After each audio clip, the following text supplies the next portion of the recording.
All right, I've got 7 o'clock. We'll go ahead and get started.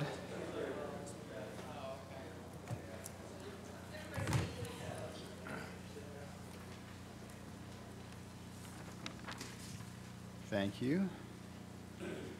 We'll get started with a quick prayer. Lord, may your goodness and love be present among us today. Come bless our gathering with unity, hope, and vision. Lord, we pray for unity. Build in us all a deep respect for one another so that your community may be one. Lord, we pray for hope. Come stir hope within our hearts and renew our faith. Lord, we pray for vision. May your vision fill our lives as we seek to reveal your love. We ask this in the glory of your name. Amen. All right, we'll go ahead and call the meeting to order. This is the June 5th, 2018 regular council meeting. Let's please stand and say the Pledge of Allegiance. I pledge allegiance to the flag of the United States of America and to the republic for which it stands, one nation, under God, indivisible, with liberty and justice for all. All right, Mrs. Hoffman, could you please take roll call? Mr. Burke? Here. Mr. Cahill? Here. Ms. Kyle? Here. Mr. Skidmore? Here. Ms. Sedkamp? Here. Ms. Cahill? Here. Mr. Montgomery? Here. Ms. Skidmore? Here. Ms. Pitts? Here. Mr. Nicely? Here. Ms. Fetty? Here. Mr. Blankenship? All right, we have a quorum. Council, you've received a copy of the minutes of the May 1st, 2018 regular council meeting. Are there any additions or corrections to be made at this time? Seeing none, I'll entertain a motion that we adopt as written. Motion by Mrs. Kyle, second by Mr. Cahill. Any discussion? All in favor say aye. Aye. All right, motion carried. And we'll ask for an approval of the agenda this evening. You've received a copy of the agenda for the June 5th, 2018 regular council meeting. Are there any additions to be made at this time? Seeing none. Do we have one? Do you have an addition to the? I'm terribly sorry. He just told me and I've forgotten already. I'm getting old. I need to have a motion, please, to dispose of surplus equipment at the North Building for police. So the motion you're making is to add to the legislation on the agenda the municipal order which surpluses property. You said it so beautifully. Thank you. That's your motion? Yes, sir. All right. I don't know if the mic picked that up or not, though. Would you mind saying that? All right, so the motion that we need is a motion to add to legislation item number 3, which is a municipal order to surplus property. Is that your motion? Yes, sir, it is indeed. All right, we've got a motion. Is there a second? Second by Mrs. Kyle. Any discussion? All in favor say aye. All right, motion carried. We'll add that to the agenda. And just to clarify, is that the handheld radios and accessories? Okay, great, thank you. It is not? No. It's the, So why do we make that item number 3, just out of curiosity? it was added to the bottom. Yeah, it was added to the bottom of item number 3. Yes. Yeah, we're Oh, okay, okay. yeah. Okay, that's the accessories part. Okay, Yeah. then. Thank you. All right, are there any other additions or changes to be made at this time to this evening's agenda? Seeing none, I'll ask for a motion that we adopt as accepted with the change. We've got a motion by Mrs. Sedkamp, a second by Mrs. Kyle. Any other discussion? All in favor say aye. All right, motion carried, and we've approved the agenda. All right, we'll move on to the first item under our special presentation. We've got our dispatcher recognition. Chief?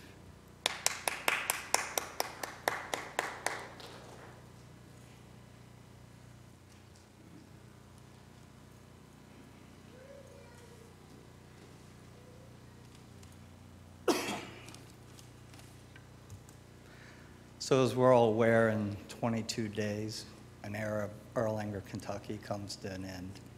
It'll be the first time we haven't had a dispatch center over 50 years. It will be a sad day. I've been here 20, and it is the best dispatch center ever. We have had some of the best workers here. We're going to miss them. The plus to that is, I believe that they're going to make Kenton County's dispatch center a lot better and more useful to the whole community of officers out here, and I think that's going to be a plus to everybody. So tonight, we wanted to show a little of our appreciation, and it's a little for what they deserve, but it's best we can do right now. So we'd like to take a moment, call each person up. We have a little gift for them. First is our dispatch manager, Dave Leonard. Dave has been instrumental in the dispatch.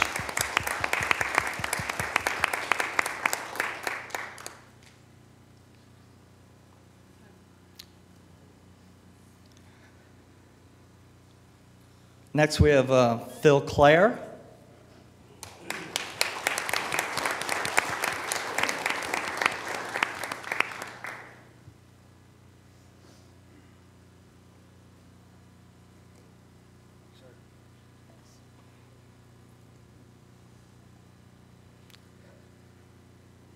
Josh Fields.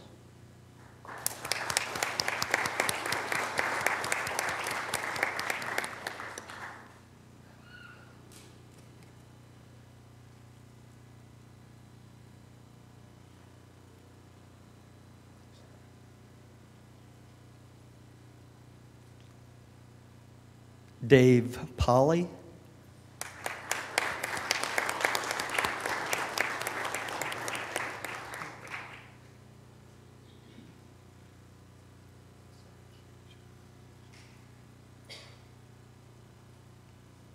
Shirley Brown.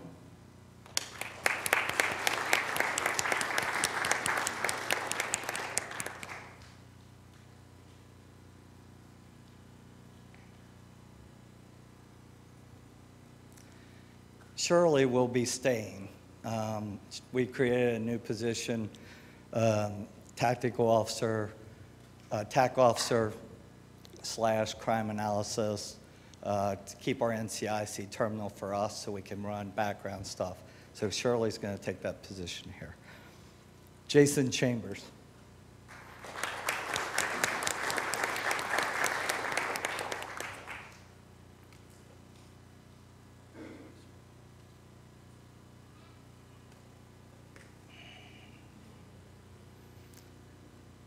Monica Dietz.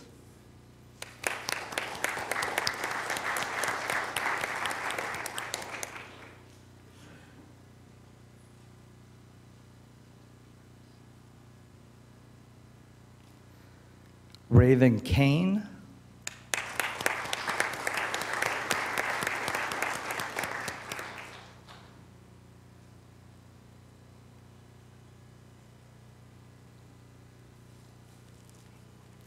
I don't see these two young ladies being there very long because they're going to be in law enforcement coming soon.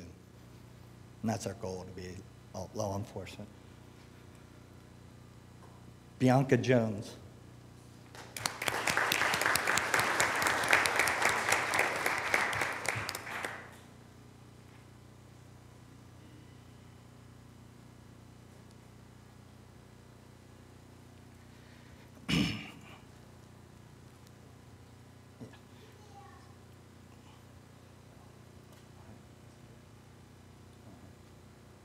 So we have Patty Sanchez. She is not here. She's in the Telecommunication Academy down in Richmond. We're also had two that could not make it. Danny DeCivio is part-time now. He was full-time for years, and he's going to county also. And then last is Kaylee Barber, who was full-time here for a while and has been helping out recently for overtime purposes on part-time. So these are people that we will miss. And if you guys could, if we have a moment, Mayor, Could we have them come up, take a Yeah. picture? Yeah.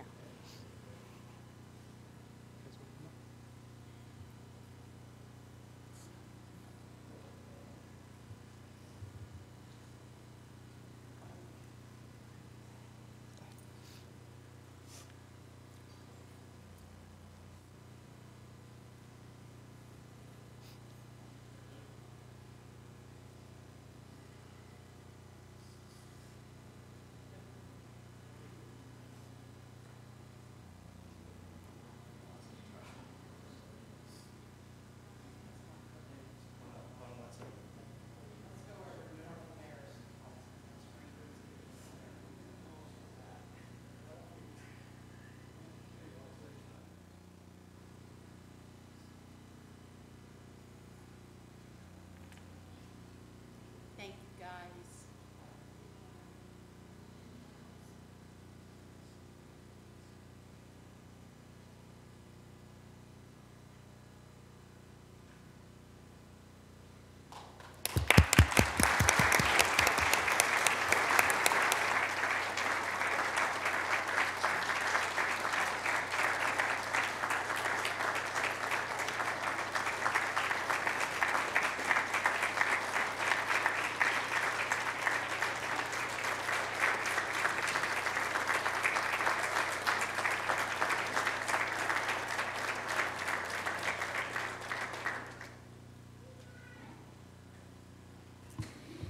Thank you so much.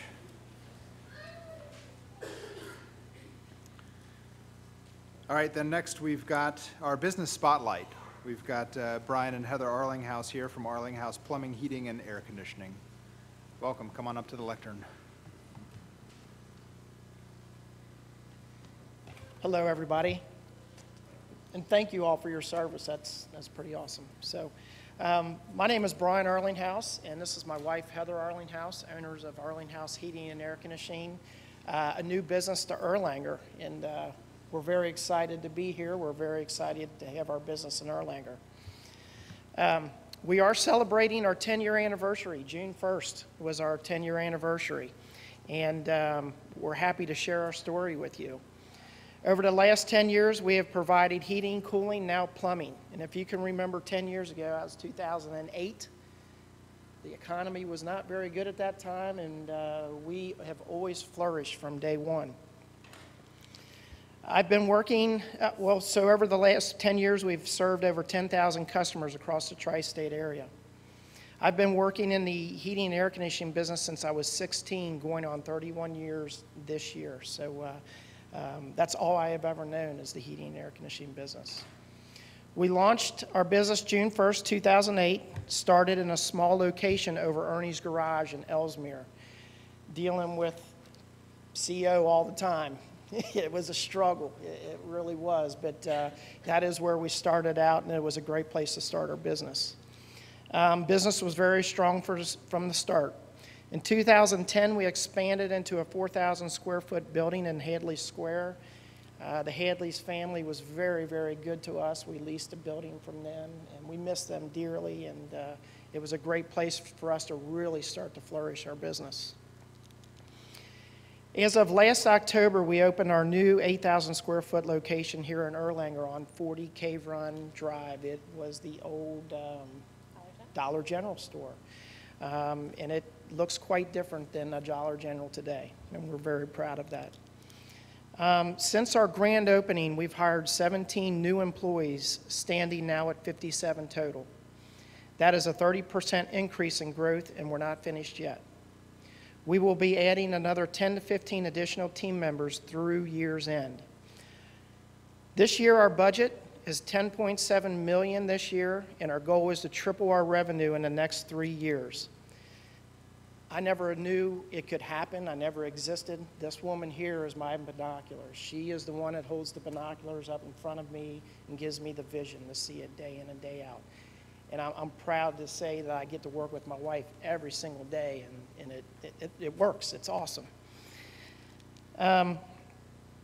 So far this year, our revenue has nearly doubled this time of last year. We're about $100,000 from doubling it. It has been an incredible year so far. To ensure our growth needs, we have recently repurchased hand-me-downs that is directly connected to our new property for future expansion. It is ensuring that we have the room to grow, because one thing we didn't know is we were going to outgrow our building within 8 months, and we've done that.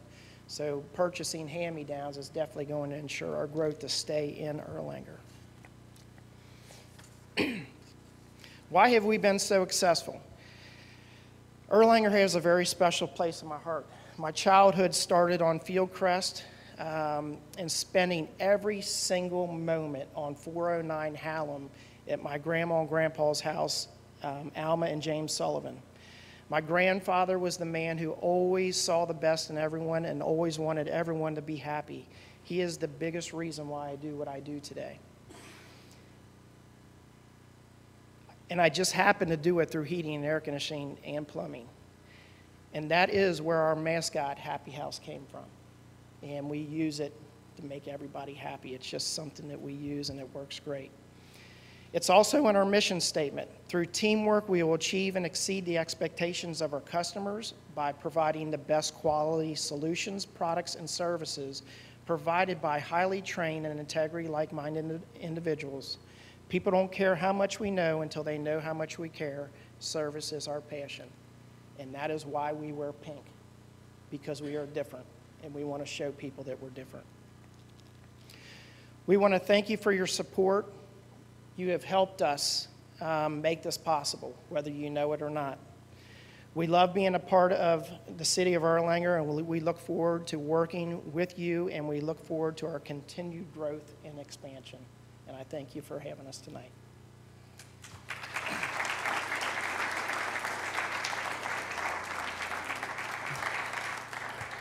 Thanks for coming out. It's always great to hear a success story. Thank you for sharing that. Okay, the next we have on the agenda is the service recognitions. The first one, Jen Meagerly, is not here this evening, so we'll move on to Mark. Thank you, Chief. You guys miss me? Yes. I haven't been able to speak for a couple months, so I want to thank City Administrator Kramer for allowing me to speak tonight. Before I mention the award tonight, I want to echo some sentiments made by the police chief. He's a little biased. He's probably only worked under Erlanger Dispatch. I, on the other hand, have worked for 3 different dispatches in the region. And I've said this before, and I'd like to say it tonight, and I wish they were here to hear this, but I've said it many times, is out of the dispatch operations that I have worked under and been a part of, they were by far and away the best service that I ever worked with. And I say that from an open perspective, not because I wear this uniform, not because I'm an employee here. I will miss them, but I want to kind of add to what Chief Brendel said. I think that infusion into the County Dispatch Center is going to be wonderful, and I think they're going to make it work. And, you know, decisions like that are tough, but I think it is the best thing. But I think I agree with you. It's going to work out, and they're going to help it immensely. So I would like to say that to those folks. Now, Mr. Messmer, it's your turn. Come on up here. Mark is receiving his 5-year pin tonight. He's a firefighter EMT with us. The name Messmer may sound familiar. Your dad have something to do with the fire service? His dad, Joe, was Edgewood, and I guess maybe Summit Hills back. Was it that far back or no? Not that far back. Ooh, I'm glad he's not here to yell at me. His father was a fire chief in Edgewood. Of course, Summit Apparatus, the name Messmer, again, that's Mark's company. But Mark has been with us for 5 years, and he's part-time. And you've heard this, timing is everything. Timing has never worked out for Mark in full-time here. He has applied a couple times, gone through the process, always done very well, but we were always in need of a firefighter paramedic. Mark did not fulfill, Mark is a firefighter EMT, but he stayed with us for 5 years. He's a quality employee. We're glad to give him this. His wife, Kim, is here, his daughter, Kaylee. We want to congratulate Mark Messmer on 5 years.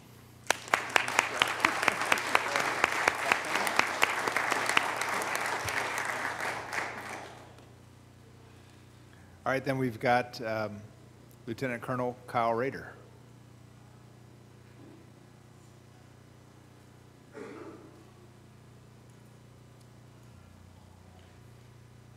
So tonight we get to honor Kyle for his 10 years here at Erlanger. Kyle has done bike patrol, SWAT team, our special response team, firearms instructor, FTO. He's been vital. Him and his cohort up here, Mr. Kramer, our tag team duo. But no, honestly, me and Kyle have worked together probably now for about 6 or 7 years directly, where I was a sergeant, he was my patrolman. And we moved up together. And we just got off probation together, so we made it. Nobody thought we could do that together. But no, Kyle does an excellent job. We're learning in our positions, but he is a true asset to the community. He has a great family, 2 boys and Pamela. So I'd like to honor him with his 10-year pin.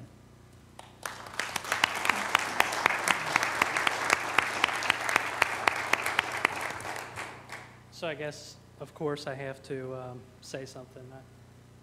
It's funny that Chief mentions my cohort. I was thinking today what I was going to tell everybody. And of course, you know, you go through the whole, you know, everybody that you can ever think of to thank, and, you know, obviously my family.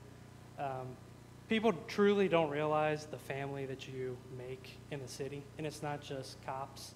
You know, I think I've been around long enough that I know pretty much all city council. I know, you know, by the first name, on a first name basis, and, you know, you just get to know people, so you become that family. You know, I was thinking today that 10 years ago, I would never in a million years would have dreamed that I was here. I remember sitting on 3rd shift next to Mr. Kramer.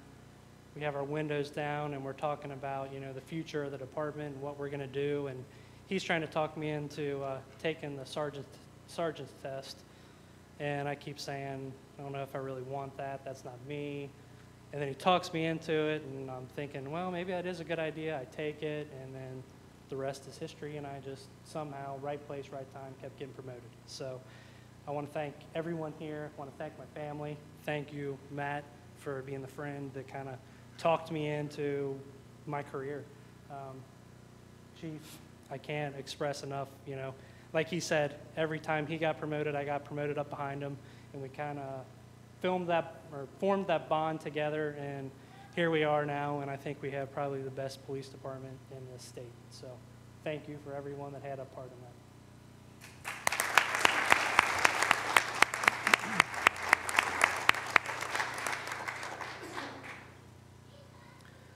All right, next we've got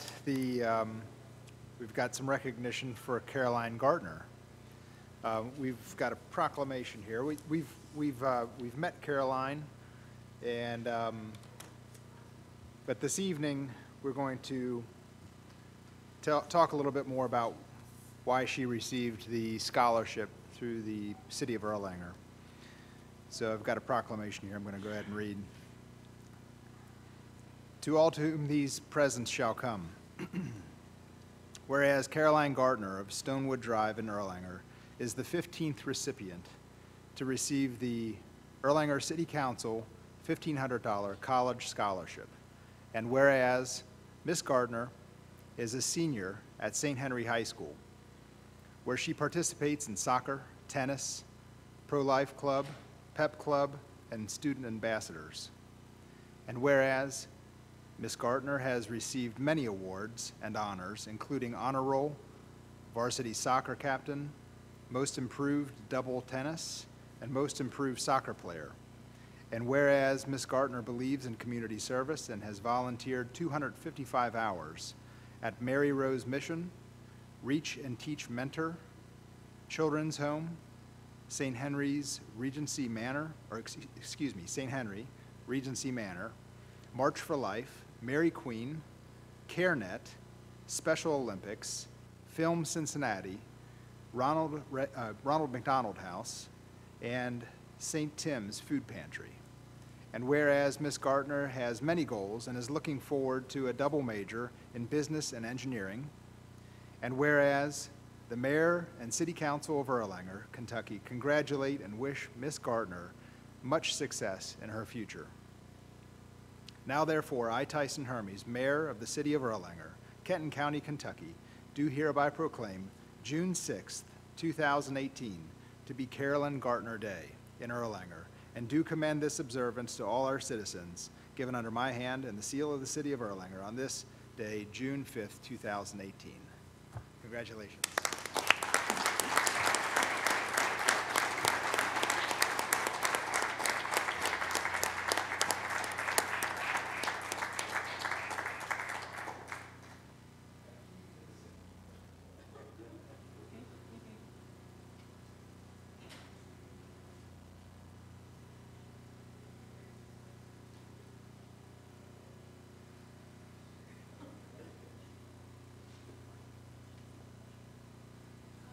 Well, thank you again for having me for a second time. It's really an honor, and it feels really good to kind of have the support of the city of Erlanger, it feels like. And I want to use this to try and support the best possible. Wonderful.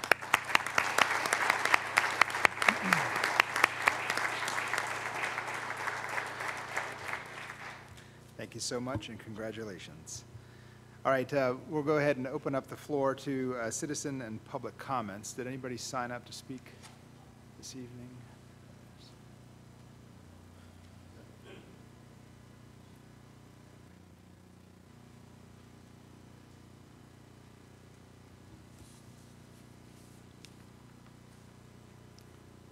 All right, our list is coming in here, I'm sure. There it is.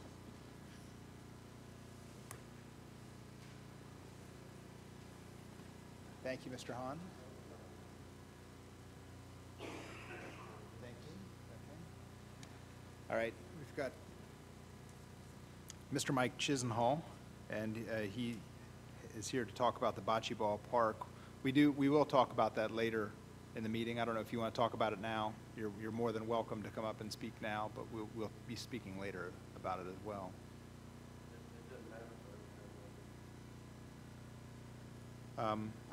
Let's go, we're going to talk about it under new business. So we'll open it up at that point if you want to speak about it. Okay, thank you. Mr. Meyer? Mr. Gary Meyer? Thank you.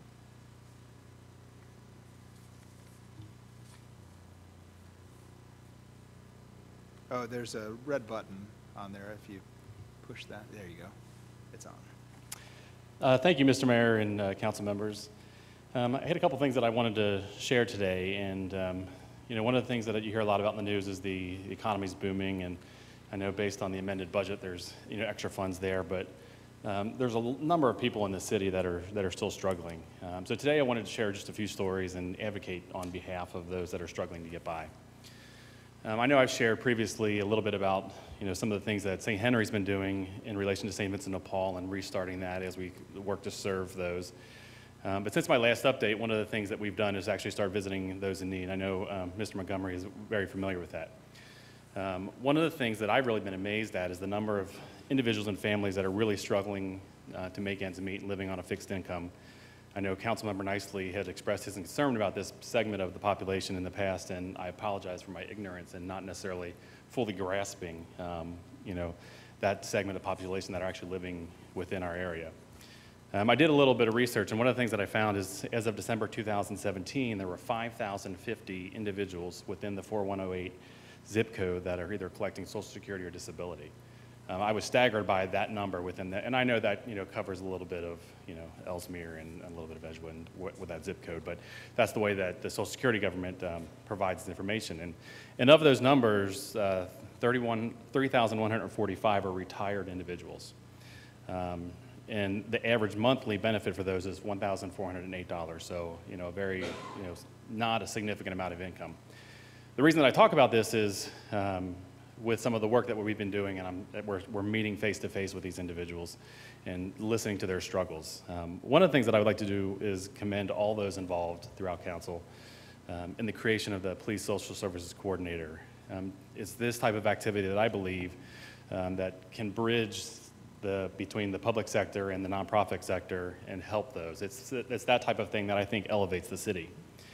Families are now aware of the additional help that they can and avoid foreclosure. We avoid renowned properties and potentially broken homes as well. One recent home visit that we were on, there was a single woman that she was fighting pancreatic cancer. And she originally just called asking for assistance with food. One of the great things that St. Vincent de Paul does is they go into the home and they actually sit down and talk. And one of the things that we found was she was not only struggling with the food, but she had a number of bills, including her utility bill, where St. Vincent de Paul was able to assist. This kept her electric on, and if we remember, that early part of May, it was, very hot, and temperatures were very high. This is one of the areas where I was hoping that, or I think that the city can actually do something and accelerate, that conversation around the energy franchise fee. I think this tax, if repealed, could reduce the utility bill of every struggling home in the city, not just, those that are on the margins. I know with the new tax that'll be coming on property bills in the fall, to fund the 911 services, this 3% tax may not necessarily be needed any longer, and I'd ask the city to take a look at that. One of the other areas that I think where the city could provide some help is what I call predatory landlord policies. There was another family that we met with who was paying rent on a weekly basis. Their rent was $175. And if they were an hour late, they were charged a $75 late fee, a $35 fee to put a notice on the door telling them that they were late, and then $12 additional per day. So their $175 weekly rent quickly rose to nearly $370. It's those type of things, and I don't know the right answer for something like that, but, in this case was specifically in Ellesmere, but if we look for those things, I'm sure that they exist throughout all of our community. There was an NPR story in April, this past April, that discussed that we're in the middle of a housing crisis. And there was a first ever evictions database that's been created.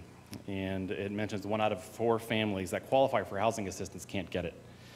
The challenge for some of those families is they're spending up to 80% of their incomes on housing, which means they don't have an opportunity to pay for those other essentials, to just provide basic necessities. So all I'm asking is, to council to consider thinking about that 3% energy tax and then look at some sort of protection to provide for tenants of some predatory lenders or landlords. Thank you. Okay. Thank you, Mr. Meyer.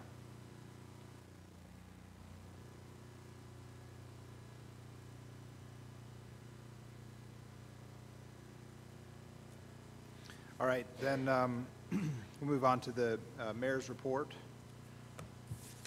A few things go through pretty quickly here. We had a Board of Adjustments meeting here last night, and I just wanted to make a quick note that those volunteers continue to do an excellent job here for the city. They leave no stone unturned. They scrutinize everything and make sure that they're doing the best for the city of Erlanger. So wanted to say thank you to them. We have begun the interview process for the next Director of Public Works. And then a few calendar items here to put on your calendar or pencil in. On Thursday, June 7th, transition will be going in front of the Kenton County Planning Commission at 6:15 p.m. To talk about the new location at what was Pleasure Isle. On Monday, June 11th, there's going to be a Direction 2030 meeting at PDS at 5:30 p.m. And the following Thursday, Thursday, June 14th, there's a new company coming into Erlanger called 5 Labs Midwest. And they're going to have a ribbon cutting ceremony at 6:30 p.m. at 4123 Olympic Boulevard. At the Mayor's Group meeting in May, they instructed us that we should have the radios purchased by the 4th quarter. That gives us 3 months from right now to get the new radios purchased. And the last thing, well, no, actually, I get 2 more things. I would like to request some time at the next committee meeting to discuss the committees. And then the last thing is, I did want to talk about a recent article. I was quoted in the Community Recorder as saying the ongoing property tax decreases and payroll tax incentives have proven to be attention-grabbing for new businesses. And then that was followed up by saying Kurt Nelson, Senior Vice President and Market Leader for the property investor Hillwood Investment Properties, backed up Hermes' statements. I wanted to just clarify, I don't know Kurt Nelson. I wanted to just take this opportunity to thank the journalist Melissa Reinert of the Community Recorder for fact-checking that. That's something that I've been saying for a while, and I'm glad to see that other people and businesses are paying attention. Hillwood is one of the largest, most prestigious investors and developers in the U.S. So thank you for that. That's all I have for the mayor's report. We'll move on to the reports of committees. First, we've got the Public Safety, Police. Mrs. Sedkamp? Mrs. Kyle?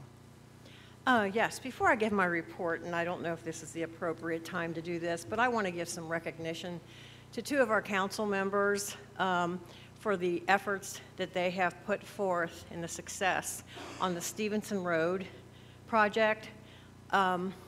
I have lived in the city of Erlanger for 45 years and have been fighting that road. And so I myself and my neighbors want to extend a great thank you to Corinne Pitts and Tom Cahill for all the work that they put into this. They went to endless meetings. They did a lot of research. They were out during the flooding taking pictures. And so I just want to make sure that everybody here tonight is aware of everything that they've done, and to, if you see them, tell them thank you, because it's really a wonderful project.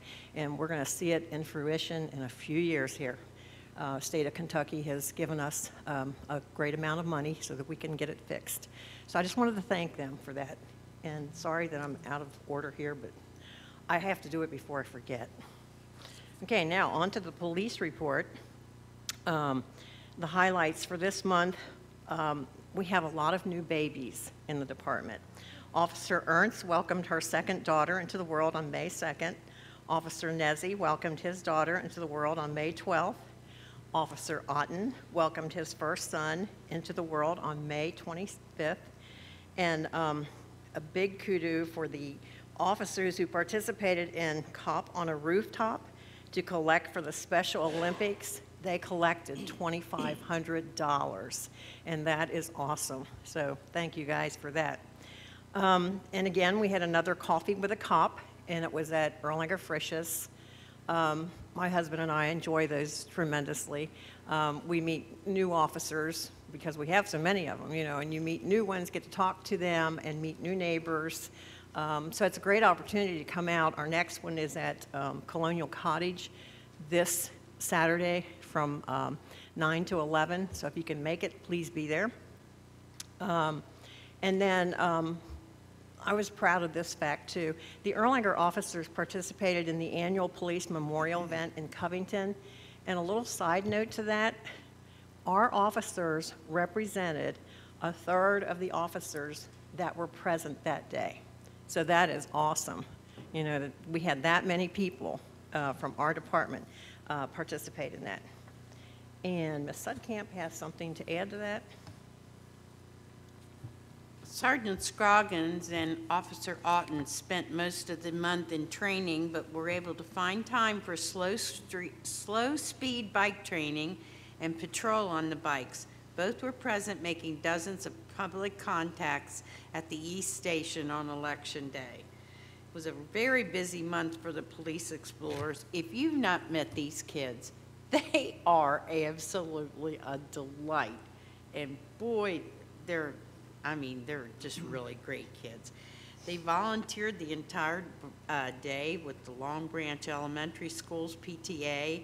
They continued their training for the yearly sword exploring competition, in which they had top five event finishes, including first place in bomb scene investigation and second place in crime scene search. They also assisted our annual Memorial Day parade with traffic control. And Explorer Caden Schaefer has completed his final year with the program and has been invited back and accepted a position as a student advisor with the group. Great job, kids. During the month of May, they had another range training event for those persons needing and wanting extra shooting practice. Several officers attended their 40-hour training through the Department of Criminal Justice Training in Richmond, Kentucky, and Sergeant Scroggin completed the Academy for Police Supervision, and Dispatcher Jones completed her basic dispatch training. The K-9 teams trained for 21 hours this month on training days and during shifts. The teams recorded 21 uses and assisted other departments 4 times, which resulted in 3 arrests. I cannot, I cried tonight. I cry a lot, but having the city of Erlanger let go of our dispatchers is probably the saddest thing I've seen in a very, very long time. We've never let anybody go here before. And they have had the passion. Is the fire chief explained. I wish each and every one of them the best of luck in their futures. They've got a big task ahead of them to change county.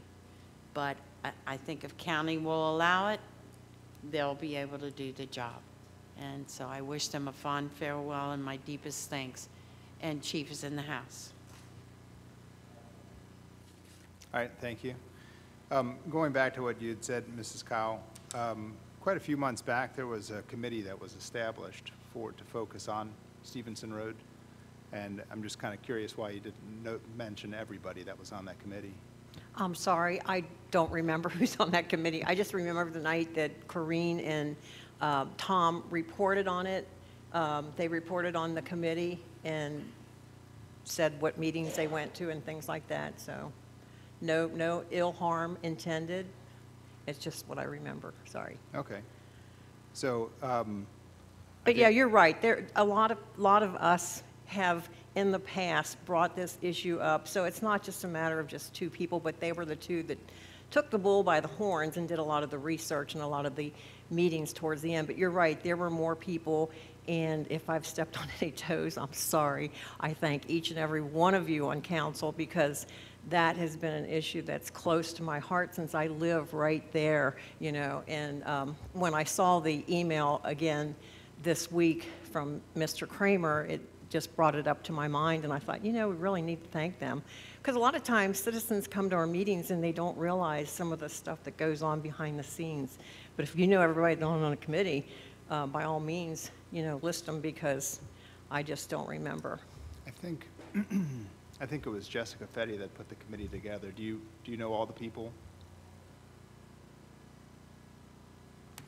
Tom and I put the committee together. And Okay. Would you mind telling us all the and people we that added served? Randy and we added Jessica. Oh, okay. Yeah, we had been working on it before we officially made a committee last year. Okay, great. Thank you. All right. Good to recognize. All right, we'll move on to the next public safety, fire EMS. Mrs. Pitts, Mrs. Fetty. Fire's been doing a lot of training on the house that sits across from the Firehouse 3 over where Dries is going to be building the new subdivision. So they've done several types of training using the house, which is helpful. Search and rescue, they did search and rescue during simulated fire conditions. They have a self-contained breathing apparatus that's over 10 years old, so they have a committee together to start evaluating and investigating current technology on replacing those. Life safety inspections, they've been doing those. They have to do over 550 throughout the year. They twice a year they do fire hydrant testing. May is one of the months they do that, so they completed that in May. With community involvement, thanks to Seven Hills Church for donating bank goods to the fire department. May 21st through the 27th was EMS week. for emergency medical services. So St. Elizabeth had events scheduled throughout the week recognizing all those folks. Engine 51 rescued some ducklings from a sewer near Villa Springs, and they're all safe and sound. And then Engine 52 rescued some ducklings from Lakemont Clubhouse sewers, and they're safe and sound. And Engine 52 rescued some ducklings from Ashmont sewers, and they're all safe and sound. So, and I think you wanted to add anything? Yeah, just one thing to add. On May 25th, there was a EMS awards banquet, and our fire department was recognized. They were nominated for a life-saving award. While they did not win, they were still recognized for their act of heroism, and I wanted to congratulate them. Excellent. Thank you and congratulations. Chiefs in the house? Thank you. All right, next we've got Public Works, Mr. Cahill, Mr. Skidmore. There we go. Got the red light, okay. Yeah, well, I'd like to thank Ed Mulligan and his crew for the outstanding job they've done getting the Dixie Highway ready for the parade. The flags and the street really look nice, and that's all I have. And Ed is in the house. All right, thank you. Thank you for the ride and the parade. All right, then next we've got administration. Mrs. Skidmore, Mrs. Cahill.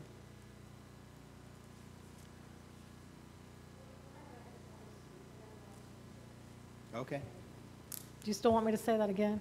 I'll say it if you, nothing to report? All right, You did really well on that. Thank you. all right. Sherry Hoffman's in the house. Our report can be found online. It was also sent out to mayor and council, but there is one thing that I did remember that I want to mention. The Dixie Farmers Market has opened back up. It's open every Thursday from 2 to 6 p.m. in the parking lot at the Erlanger Baptist Church.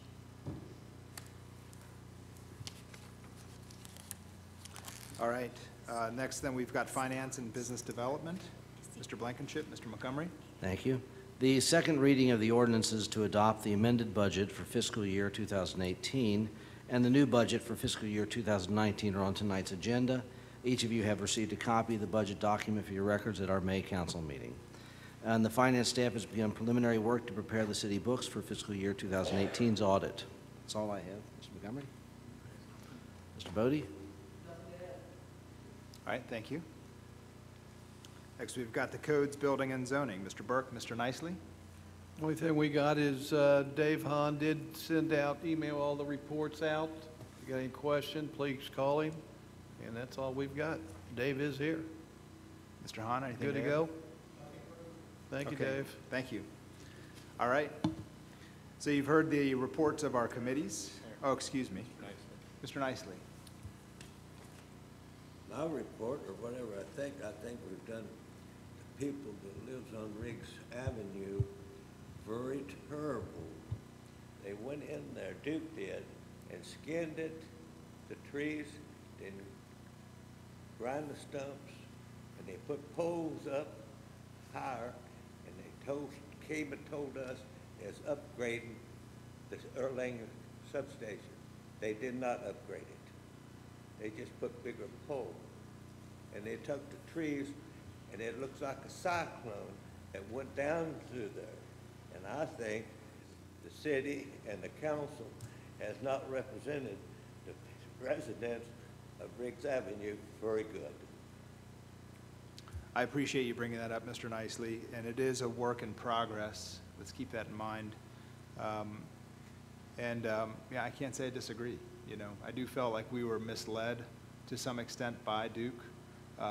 They've certainly heard from us. I know Mr. Kramer can attest to this, that they've heard from us quite a bit, and we've heard from the neighbors and the residents there quite a bit as well over the last few months here.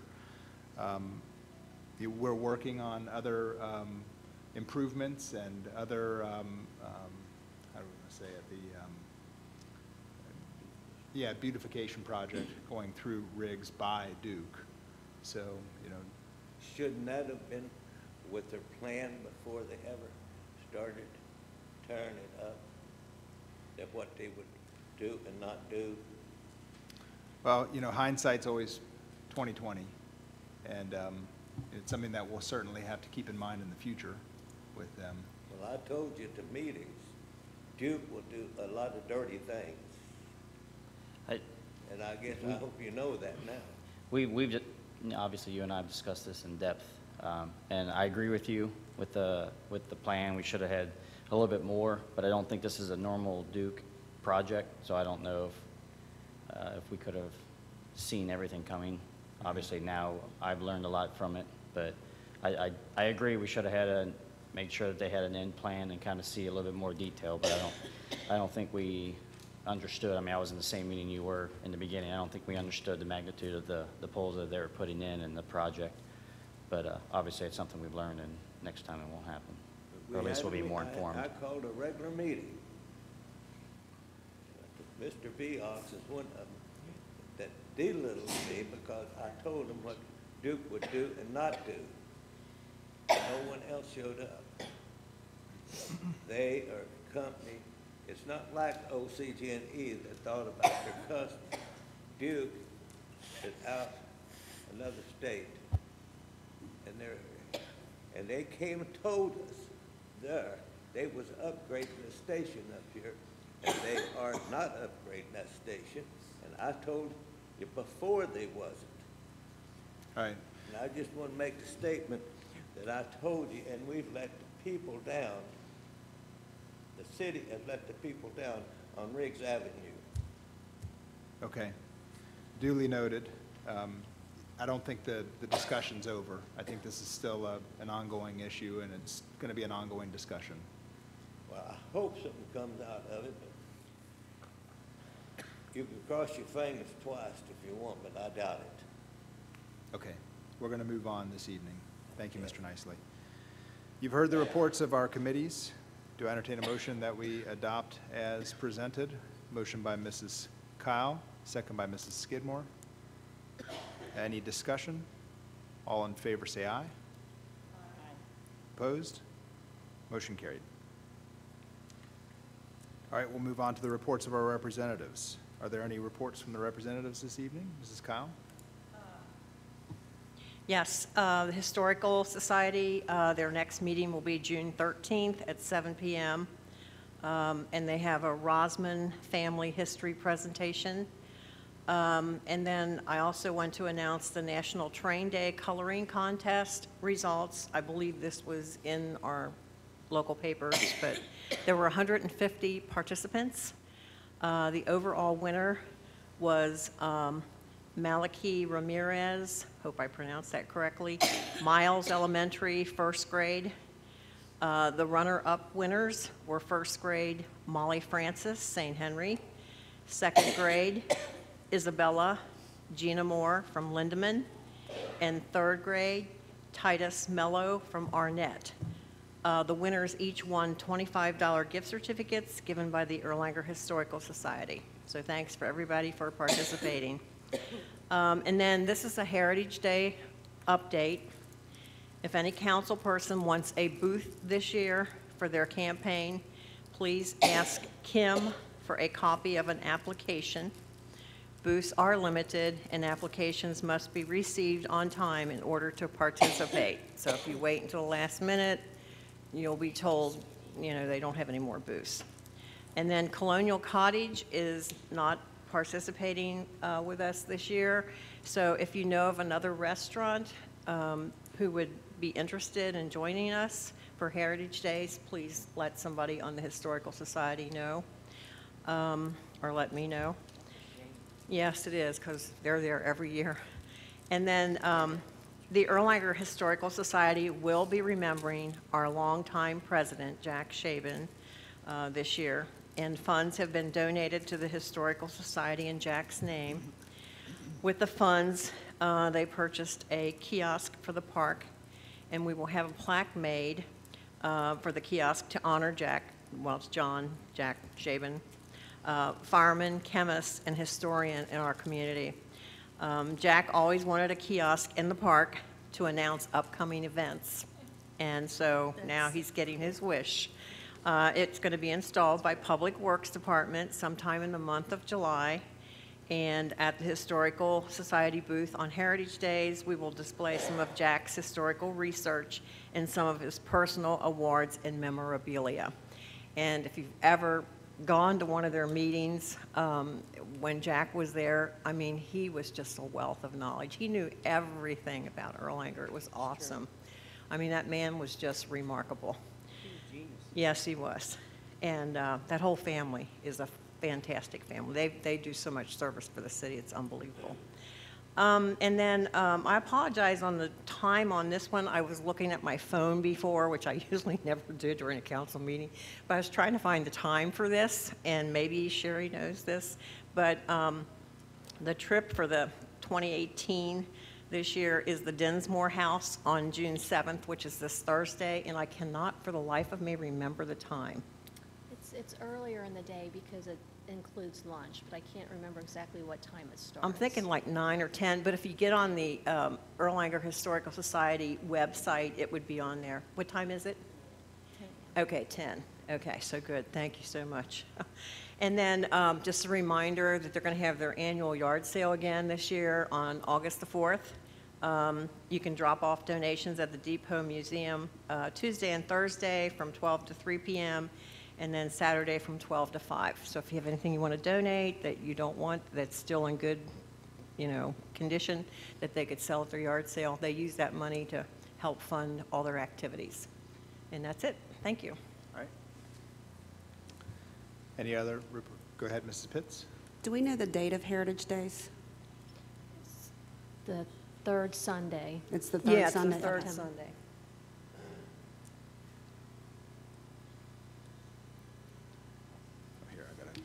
And it's on the Facebook page too. And I apologize, somebody had asked me and I looked at last year's because it has past events and upcoming events, and I was looking at the past events. But yeah, if you look on that Facebook page, it's on there. Should be September 16th. That sounds right.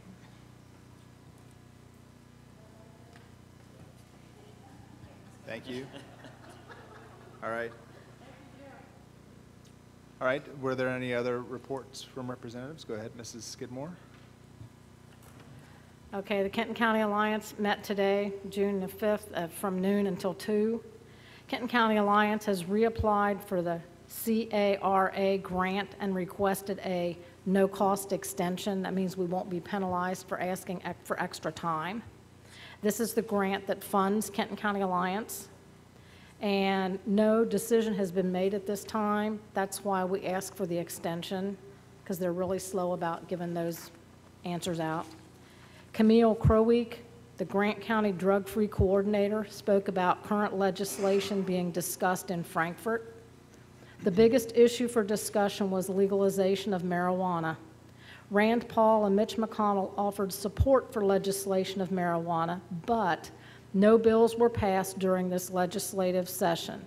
There were 6 marijuana bills introduced. There was disagreement about the amount of marijuana allowed to be in-house. In-house means in your house. Okay, that's not just a phrase, it means in your house. There is a regional effort to get the information of the pros and cons of legalizing marijuana. WCPO aired one weekend and had over 500 comments. River City News, local area newspapers, and the effort received statewide attention. We need to work on educating the public on the dangers of legalization. The 2019 legislative session only has 30 legislative days to work, so it's a very short session. Simon Kenton High School will have a youth-led activity at the Kenton County Fair. Poster contest. One of the posters say, get the picture, Kenton County teens are not drinking. There is a new helpline, it's 24/7, and it is 859-415-9280. We have a new ASAP coordinator, and her name is Melissa Lloyd. Sticker Shock has neared completion in Kenton County, and Jack Westwood was in attendance, and he has a website. It's leadersinkentucky.org, and it's all lowercase. That's it. That's it. All right, thank you. Any other reports of representatives? Seeing none, we'll move on to the reports of city operations. First, we've got the city engineer, Mr. Viox. Anything to Thank you, report? sir. If you read the Public Works Department's report, you will note that the current reconstruction street projects are almost all completed. In fact, in about 10 days, Councilman Blankenship should be able to get back to his office. They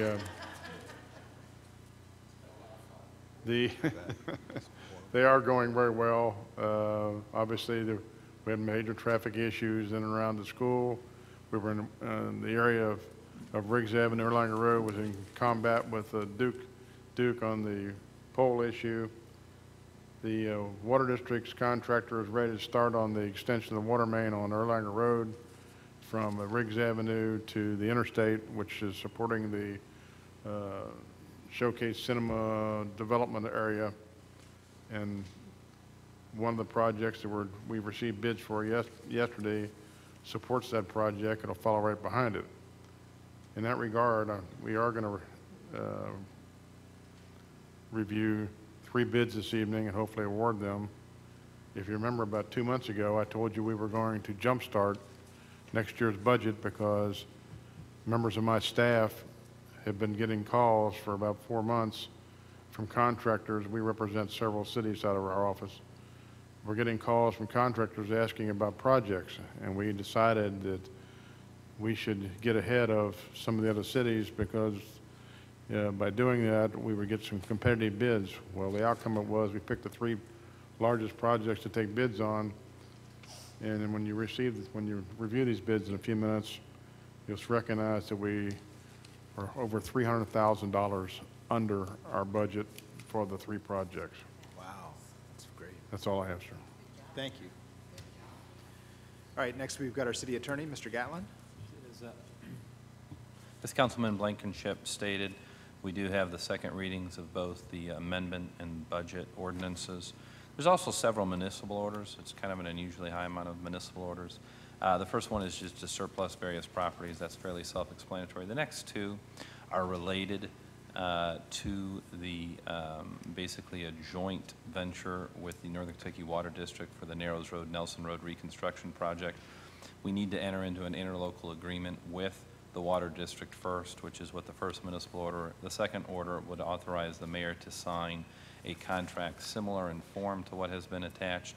I'm not sure if the details of that have been fully determined yet, but that is the sample form contract. And the final municipal order, and I don't know if Mr. Kramer wants to touch on this a little bit more, but it's a municipal order to close permanently Erlanger Road beginning at .317 miles from the intersection of Turfway Road and Erlanger Road and continuing to the intersection of Erlanger Road and Sycamore Tree Lane, and that is for safety purposes due to some sliding, I believe, is what's happening there. Landslide. Landslide, and I think it already has been closed off. It's just sort of, Closed for several years. well, we're a couple years late on this then, I guess. It's an additional. It's an additional it's an amount, additional isn't it? Yeah, I amount. was going to say, I think this is a fairly new issue. But so we're just continuing off that closure. That's all I have, Mayor. Okay, thank you. Then next we've got our city council attorney, Mrs. Quinn. Mr. Wickman, Mrs. Quinn is filling in. Thank you. I don't have anything specifically except to inform, I'm quite proud that, I don't know if everybody remembers the massive amounts of code enforcement liens that we had on the Upton properties in multiple Jacqueline area duplexes that dated back to 2008. And we were able to get all of those satisfied through a sale of Independence property that Ms. Upton owned to the tune of $26,000, I think. So that was a big project that finally got resolved, and the city claimed some of the money back that they had spent years on those properties. Great. That's all I have. Thank you. All right, our city administrator, Mr. Kramer. Thank you. The only update I have, well, I don't have an update, is for the school zone on Commonwealth. I have reached back out to the state. They haven't given me the final say yet. I'm hoping to get something by the end of this month because we need to move forward if we're going to meet the beginning of the school year. So I know that's something that we've talked about, but I don't have an update. Pending your questions, though, that's all I have. All right. Thank you. Okay, well, you've heard the reports of our representatives and of city operations. Do I entertain a motion that we adopt as presented? Motion by Mrs. Kyle, second by Mrs. Fetty. Any discussion? All in favor say aye. All right, motion carried. All right. With council's, well, I mean, I know we have one more, again, we're coming back to correspondence again, and I know Mr. Chisenhall wanted to speak about the bocce ball courts. Would you like to go ahead and speak briefly about it now? Or would you rather wait till the bids?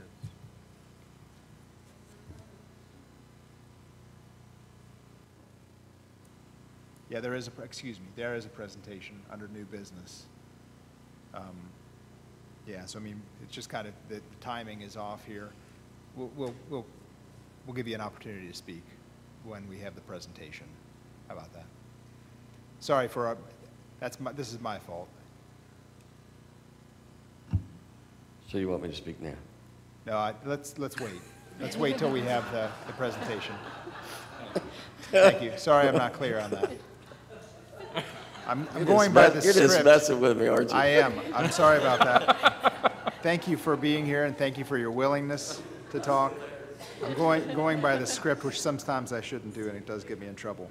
So let's go ahead and move ahead to the bids. The first one is our salt bid. Mr. Milliken, thank you.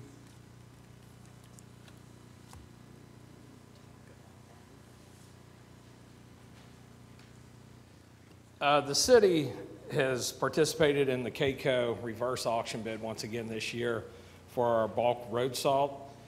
We had 4 bids come in. Detroit Salt at $124.50 a ton. Compass Minerals, $122 a ton. Cargill De-icing Technology at $96 a ton. And Morton Salt Company at $94.45 a ton. And we'd like to suggest that we go with Morton Salt and asking for council's approval for our allotment there. All right. Do we have a motion? Can I ask a question? Sure. Is salt salt, or is some of it made different? No, it's just salt. Okay. And last year we paid $54 a ton. But with the winter they had up in the Northeast, their supplies dwindled. All the depots are empty. There's plenty of salt in the ground. They just have to mine it. Supply and demand. Exactly. So we have paid as high as $100 a ton probably 8 years ago. So, Mr. Milliken, excuse me, will you remind me again, which company and what was the price? Morton Salt at $95.45 a ton. Okay. I think I saw a motion from Mr. Cahill and a second by Mrs. Sedkamp. All in favor, or excuse me, any discussion? All in favor say aye. Aye. All right, any opposed? All right, motion carried. Thank you. And hopefully we won't need it. Yeah, thank you. All right, then the next bid. What's that? Oh, okay. Next bid is the Silver Lake Park Tennis Court renovation project, Mr. Milliken. I'm here for that one as well. We received three bids on the restoration of the tennis courts at Silver Lake Park. Michael's Construction came in at $69,550. Lynn Rigler Blacktop at $61,450, and Westside Paving at $53,770. And we'd like to recommend Westside Paving. They did the tennis courts at Edgewood last year, did a fantastic job. All right, do we have a motion? Motion by Mrs. Sedkamp to accept the Westside Paving bid at $53,770, second by Mrs. Kyle. Any discussion? All in favor say aye. Aye. Opposed? Motion carried. Thank you. All right, thank you, Mr. Milliken. Next then, we've got the Erlanger Road Concrete Project, Riggs Avenue to I-75. Yes, sir. We had 3 bidders. If you turn to the last sheet on the top presentation I left you, the first bidder was, the low bidder was Jefferson Contracting LLC at $309,380. Second was M&W Excavation Company Incorporated at $339,805. And third was JPS Construction Incorporated at $342,063. If you go back to the front page, you'll note at the bottom there that it's under the estimate that we did right before the bids, and it's actually $126,094 under the budget in the 5-year plan. If Jefferson may be a name that you don't recognize, it actually is a new name for a company that actually did our work on Spring Valley and Riggs Avenue recently, so they are familiar with Erlanger. So I recommend the work be awarded to Jefferson Contracting LLC. All right, do we have a motion in order? Motion by Mr. Cahill, second by Mrs. Pitts. Any discussion? All in favor say aye. Opposed? Motion carried. And I will point out that these bids come out of next year's budget, but they will not be able to start construction until the next couple of weeks. And the first time they will build will be after July 1, so it'll come out of next year's budget money. Excellent, okay. And then you've also got the Birch Drive Concrete Project, Riggs Avenue to the cul-de-sac. Go again, go to the last sheet. This one we had 5 bidders. JPS Construction at $181,777.50. M&W Excavation Company Incorporated, $182,932.50. TMS Construction Incorporated, $183,857.50. Fourth was Ben Turlow Construction Company at $193,646.25. And last was Paul Michaels and Sons Incorporated at $203,520. You can see they were very competitive in the first 3 bidders there. Go back to the front sheet, and you'll notice that at the bottom that it's about $52,559 under the budget in our 5-year plan. I'll recommend that we award the work to JPS Construction Incorporated. All right, do we have a motion? I notice I keep looking this way every time I ask for a motion, so sorry about that. Motion by Mr. Burke, second by Mr. Blankenship. I saw his hand first there, Steve. Any discussion? All in favor say aye. Aye. Opposed? Motion carried. All right, then lastly, we've got the Woodland Hills Drive Concrete Project, number 3349 to Turkey Foot Road. Yeah, this is a completion of the Woodland Hills Drive replacement. First bidder was M&W Contract Excavation Company Incorporated, $188,700. Second was JPS Construction Incorporated, $192,900. Third was TMS Construction Incorporated, $194,781. Fourth was Ben Turlow Construction, $210,965. And last was Paul Michaels and Sons at $221,370. If you go back to the first page, go to the bottom, you'll note that this particular project is $149,456 under the 5-year plan for this particular project. I recommend we award the work to M&W Excavation Company Incorporated, who was the contractor on the previous section in Woodland Hills Drive. All right, do we have a motion by Mr. Montgomery, second by Mrs. Sudcamp? I saw her first. Any discussion? All in favor say aye. All right, motion carried. All right, thank you very much. Kudos, Jim. Huge savings. Yeah. Huge. This is a good launch pad into next year. That there's other projects that got added late in the budget process, and helps us assure that we're going to get those done as well. So thank you very much. Are there any other bids to discuss this evening, Mrs. Hoffman or Mr. Viox? All right, thank you. All right, then we'll move on to old business. Is there any old business to discuss? Mrs. Fetty? I believe I've talked about this before, and I wanted to add something to the committee meeting for June. The district executive for the Boy Scouts of America, John Bischoff, would like to come in and discuss the potential social worker explorer post. He needs about 10 to 15 minutes. He has a brief presentation about how it's been done in other cities, and he'll take questions from council. All right, great. We'll add that to the June 19th meeting agenda. Thank you. Any other old business? Seeing none, then we'll move on to the new business. This is we'll ask our Life Scout in the audience to come up to the lectern, talk to us a little bit about a bocce ball court at Flagship Park. Now, while he's walking up here, I will say that we've had the request multiple times for a bocce ball court there at Flagship, and it always has presented itself as an excellent Eagle project.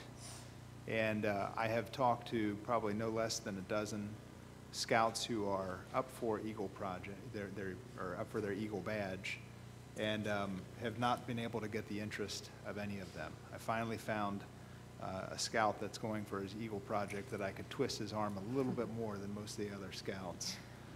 So I'd like to introduce this evening Jonah Hermes.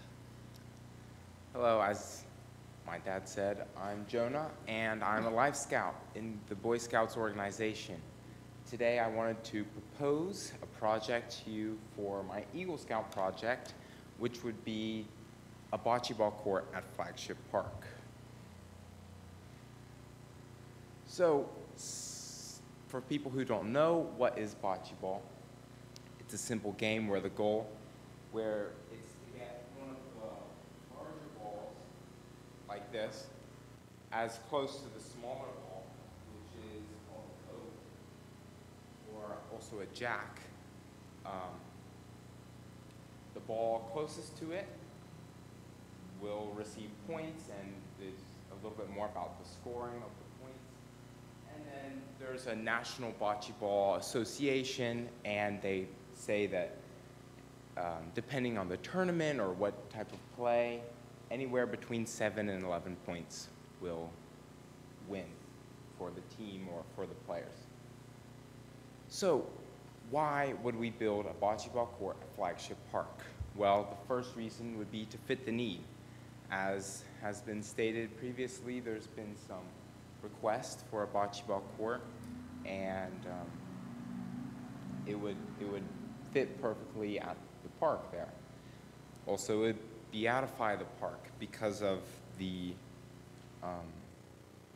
need, and it would also add another element to the park, something that would attract different citizens and would hopefully make it more of a place to be. And then finally, it's relatively easy. It's not only a simple project to put on, but it's relatively cost-effective and would also not require the city to put in labor because the Boy Scouts and volunteers would provide all of that. So some of the project information, just to get you a better view of what it would be like, it would be a 60 by 13 foot court in Flagship Park, close to the volleyball court.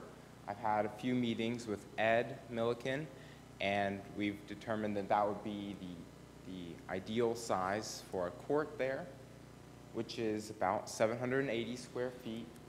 As I said before, all the labor would be provided by the Boy Scouts, and one of the most important things would be the surface of the bocce ball court.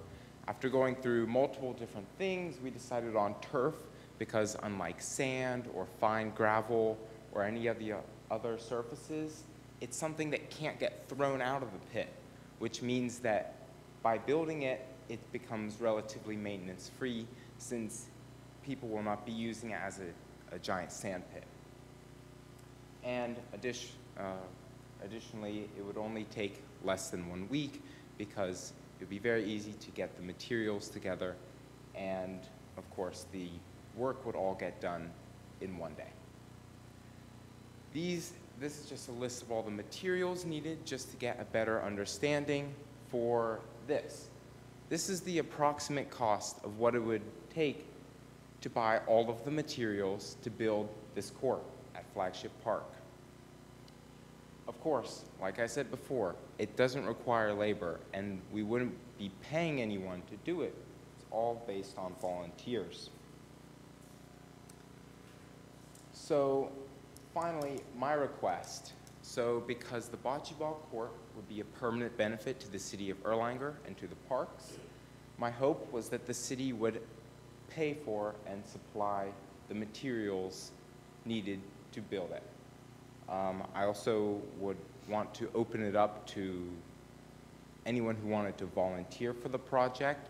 I have a sheet that you can fill in your name and phone number, and then when the project hopefully gets scheduled and a date gets solidified, I'll contact you to tell you when the project would be.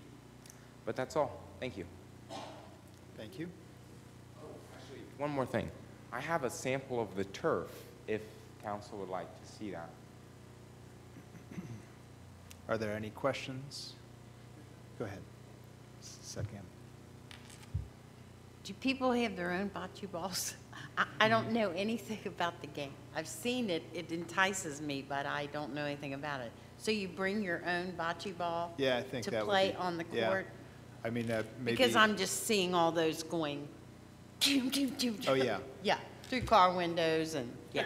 The bag that, that Jonah has that's ours, sometimes people can just play it like around the lawn. Okay, yeah, It doesn't have to be in a court necessarily. okay, But yeah, typically people would have their own. okay, I see. Okay, thanks, that's all I want to know. That's a good question. How does this wear and how long should it last? I'm not 100% sure about like what the wear and tear will be, but it will definitely be a lot better than any of the other solutions, and it'll last at least multiple years, because of course it just gets laid down on top, and we'll find a way to fasten it down so that it doesn't get peeled up, or of course it doesn't wash away or anything like that, so it makes it much better than the alternatives. Mr. Milliken, do you have any other experience with that type of turf? No, I talked to the manufacturer, and that's what they recommended. It's actually like putting turf, and it has a 10-year warranty. So like a putt-putt green, in other words? Yeah, it's a pretty thick, I saw the sample. Yeah. All right, any other question by Mr. Cahill? Where's the, you said by the volleyball court, which side are we talking? Like if are between the shelter and the volleyball court, or where are we looking at? Do we know? Or is that an Ed question? It would run along, we have the trees that run along the path between the volleyball courts and the playground, and it would be between those trees and the playground right there, that flat, long stretch. Okay. Right along the path. So you would have access to the shelter right there on the volleyball court. Cool. Yeah, it does look like that. I think I saw, okay, Mrs. Skidmore? I'm sorry, I live a sheltered life. I don't know what bocce ball is. Is it like croquet? Do you kick it? Do you throw it? Do you toss it? Do you putt it? Yeah, it's just, it's like Italian, and it means like bowling. And so you have the white ball out, and you just sort of toss the bocce ball out to try and get it as close as possible. And then it takes turns between different players and teams. That's all. Yeah. We can probably set up a game right here. I forgot All my right. balls.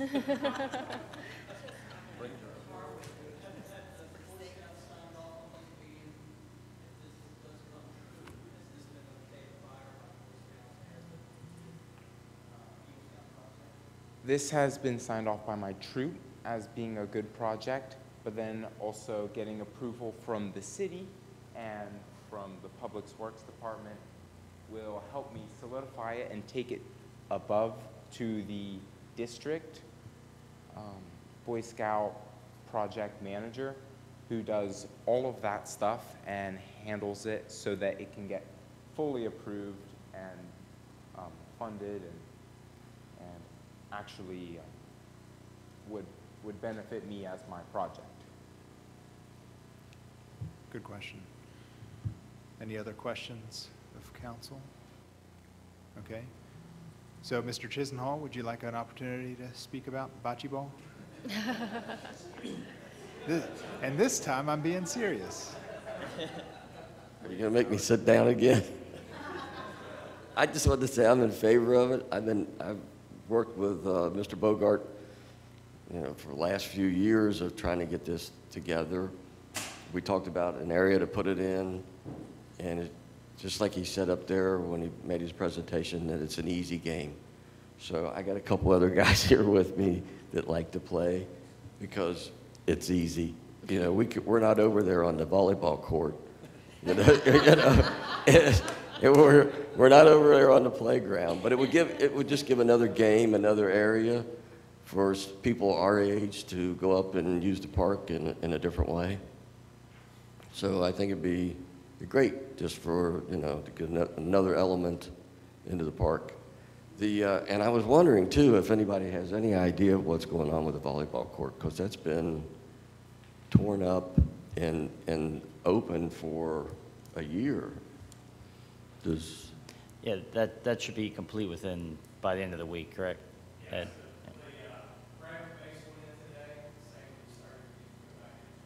Oh, great, thanks. Yeah, that's what I heard and I just didn't know if all that was taken care of or not.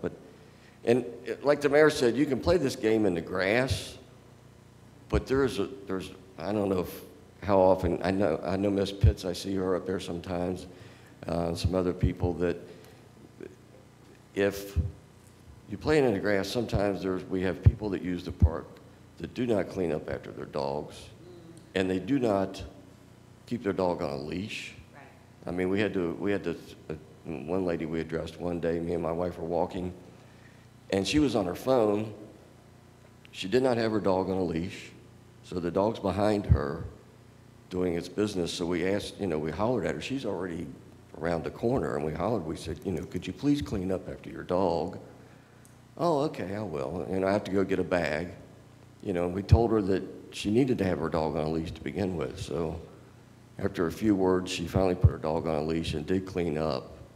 But, if you go up there and you're playing in the grass and somebody doesn't clean up after the dog, it's not a very good game. So, I can imagine. So a court would be nice. Hopefully, we can keep that clean. So thank you very much. Thank you. And then I understand that you had a couple of letters from other people and some other gentlemen here supporting you as well. Yes, I asked some people that I sent out an email if anybody else was interested, and there was a few people that, I know there was at least one lady sent me back a letter that I gave to Mr. Blankenship, and I don't know if there was any more that was sent in or not. But. Okay, great, thank you. Thank you. All right. So would we entertain a motion? Tyson? A question. Just a suggestion. Could we consider maybe a couple of benches for the non-bocce ball watchers? I mean, That's a great idea. Yeah. Because really is. There's really no place to sit down around there. Yeah, I'm just thinking, if we're going to go up and watch Mr. Chisenhall play, yeah. I'm not going to be eaten by fleas while I'm there. Well, that was one of the reasons why the area that was picked, it's on that side, it's real close. There's a shelter right there where there's the 2 benches there. Yeah, the flag. 2 benches, and it's covered. There's a water fountain there, and it's right next to the volleyball courts here. Then there's the little shelter, and then the bocce will be right on the other side. So there's benches there you could sit. You could get in the shade if it's hot, get a drink or whatever. Okay, just a thought. We'll certainly look at the layout and see if it would be better to have some closer to the bocce ball court. That's a great idea. Thank you. I mean, especially too, since we're talking about serving a demographic, it may be older folks playing. So yeah. You don't have to stare at me.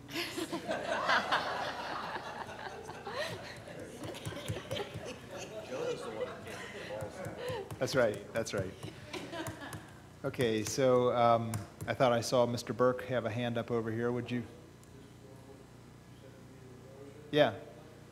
Would you be willing to make a motion to pay for the city to pay for the materials in the amount of, I don't remember. Yeah, do we want to, is that a counter to Jonah there to add the benches to his plan for financial support to the project?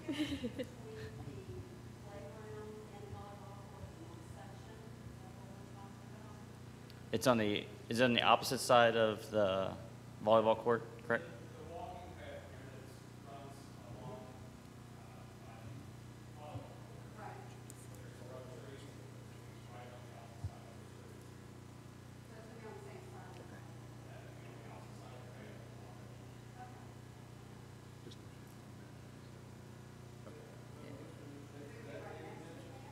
Okay.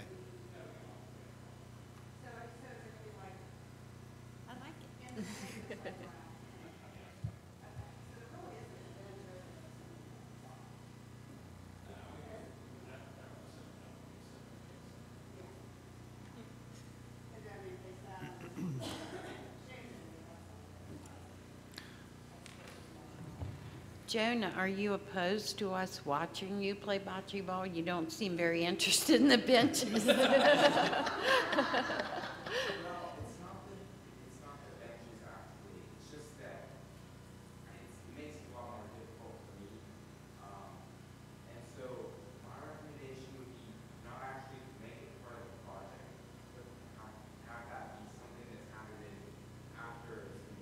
Well, whatever's best for you, dear. Oh, that's so nice. That's fine. Let's do that. We can check it out when we're done. Yeah, so we can defer to Public Works on Right. the decision for the benches. There we go. Okay. We ready again? Yes. So I'm gonna make a motion wherever the hell they want to put the court. And pay for it with city funds. Okay, we've got a Excuse motion my and a language. second by Mr. Nicely. Any discussion? Who's this kid again? Apple doesn't fall far. He did a good job. He did a good job. Any discussion? All in favor say aye. Aye. Opposed? Motion carried. Thank you very much. Yep, good job. Thank you, Jonah. Made your dad very proud. Absolutely. All right. Any other new business this evening? Mike, you got anything? You good? All right, we'll move on to legislation. First up was an ordinance regarding the fiscal year 2018 amended budget. This is the second reading. It's an ordinance of the City of Erlanger and Kenton County, Kentucky, amending Erlanger Ordinance Number 2453 and the budget adopted thereby for the City of Erlanger for the fiscal year beginning on July 1, 2017 and ending on June 30th, 2018 by summary. You can see attached to this ordinance the combined operating budget for fiscal year July 1, 2017 through June 30th, 2018. The strike-throughs is what has been amended. This is a second reading. All right, do we have a motion to adopt? Motion by Mr. Blankenship, second by Mrs. Fetty. Any discussion? This is a roll call vote. Ms. Sudcamp? Yes, ma'am. Mr. Cahill? Yes, ma'am. Ms. Skidmore? Yes, ma'am. Ms. Kyle? Yes, Mr. Burke? Yes, ma'am. Mr. Nicely? Yes, ma'am. Ms. Cahill? Yes, Ms. Pitts? Yes, ma'am. Mr. Montgomery? Yes, ma'am. Ms. Betty? Yes, ma'am. Mr. Blankenship? Yes, ma'am. Mr. Skidmore? Yes, ma'am. All right, motion carried. Next is an ordinance regarding the fiscal year 2019 budget. This is also a second reading. This is an ordinance of the City of Erlanger in Kenton County, Kentucky, adopting a budget for the City of Erlanger for the fiscal year beginning on July 1, 2018, and providing that no money shall be expended by or on behalf of the City of Erlanger except in accordance with that adopted plan. Again, by summary, this is pursuant to the requirements of KRS 91A030. The budget is attached as the Excel spreadsheet, which is labeled City of Erlanger, Kentucky Combined Operating Budget, fiscal year July 1, 2018 through June 30, 2019. All right, do we have a motion? Motion by Mr. Blankenship, second by Mr. Burke. Any discussion? Another roll call vote. Mr. Burke? Yes, ma'am. Ms. Kyle? Ms. Skidmore? Mr. Cahill? Yes, ma'am. Ms. Sedkamp? Yes, ma'am. Mr. Skidmore? Yes, ma'am. Mr. Blankenship? Yes, ma'am. Ms. Fetty? Yes, ma'am. Mr. Montgomery? Yes, ma'am. Ms. Pitts? Yes, ma'am. Ms. Cahill? Mr. Nicely? All right, motion carried. Next is a municipal order regarding the surplus property, handheld radios and accessories. And workout equipment. This is a municipal order of the City of Erlanger in Kenton County, Kentucky, making the written determinations required by KRS 82083 for the sale or other disposition of property owned by the city. Attached is the spreadsheet which shows all of the disposal items. As the mayor indicated, it is all of the radios that are being disposed of as garbage, and then it's the also all of the, there's workout equipment. I don't know if it's all of their workout equipment. There's workout equipment on here that is all going to be sold by electronic auction.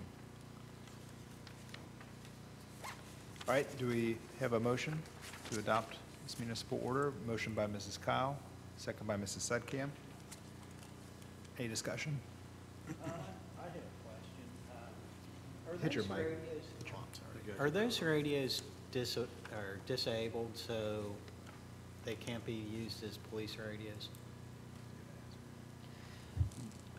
Depending on who we go with the new radios, I believe only one of the companies is going to be doing a trade-in. Is that correct? So what we're hoping to do is do a trade-in, because there's value there that we're not going to just be throwing them in the garbage. Okay. It's just to give us the opportunity to sell them or Okay, yeah, I just transfer wanted to, I was wondering if someone could buy it and then That's a great question. get on police frequency. Yep, that's a good question. We won't allow that to happen, obviously. Okay, thank you. Any other discussion? All right, do we have a motion? All right, so we've got we've got a motion and a second on the table. Any other discussion? Okay, all in favor say aye. Aye. All right, motion carried. Next is a municipal order regarding the Northern Kentucky Water District Joint Reconstruction Project Agreement. This is a municipal order of the City of Erlanger in Kenton County, Kentucky, authorizing the mayor to execute an interlocal agreement between the City of Erlanger and the Northern Kentucky Water District for certain joint reconstruction projects.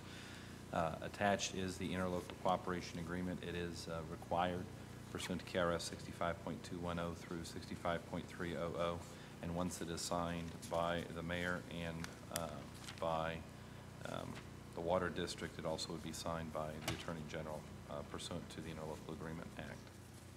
The explanation of that particular agreement is from the Nelson Road and Narrows Road intersection.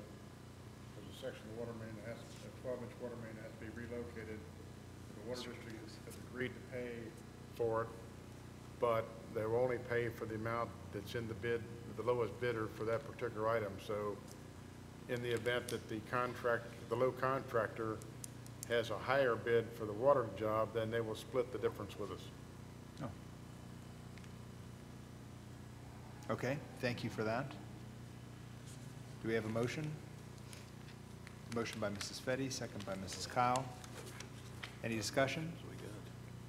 All in favor, say aye. Aye. Opposed? Motion carried.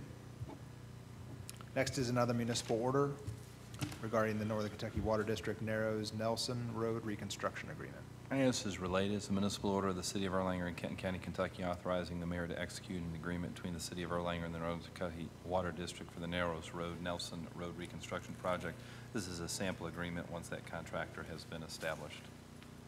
So all we're asking for is that the mayor is able to enter into that contract once Mr. Viox identifies the contractor, the Water District, or whoever's handling that part. Okay, do we have a motion? Motion by Mr. Burke, second by Mrs. Pitts. Any discussion? All in favor say aye. Aye. All right, motion carried. And finally, a municipal order regarding the permanent closing of the old section of Erlanger Road off of Viox Drive.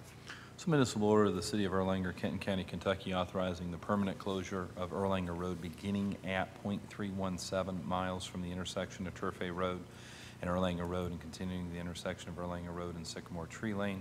Emergency does exist in regards to the permanent closing of Erlanger Road beginning at .317 miles from the intersection of Turfay Road and Erlanger Road and continuing to the intersection of Erlanger Road and Sycamore Tree Lane Road, and the closure is required for Right, safety purposes.